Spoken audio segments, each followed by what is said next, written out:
పలాస నియోజకవర్గానికి సంబంధించిన మా నాయకుడైన సీదిరి అప్పలరాజు గారికి చెప్పగా ఆయన వారితో ప్రస్తుతం మన పార్టీ అధికారంలో లేదు కదా, మరి ఇబ్బందిగానే ఉంటుంది, కొద్ది రోజులు ఓపిక పట్టండి, అన్నీ సర్దుకుంటాయని అన్నారని ధర్మారావు నాకు చెప్పినాడు.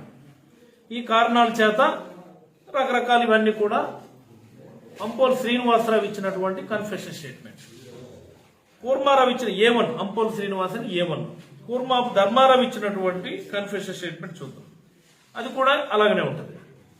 కన్ఫెషన్ స్టేట్మెంట్ లో నేరుగా ఎస్పీ గారి పర్యవేక్షణలో జరిగినటువంటి విచారణలో ఇద్దరు డిఎస్పీలు ఇన్ఛార్జ్ తీసుకొని ఈ పలాస స్టేషన్ లో కాకుండా వేరెక్కడో ఇన్వెస్టిగేషన్ చేసినప్పుడు వాళ్ళు నా గురించి చెప్పినటువంటి మాటలు, మాకున్న ఇబ్బందుల్ని మా నాయకుడికి చెప్తే మనం అధికారంలో లేము, ఇబ్బంది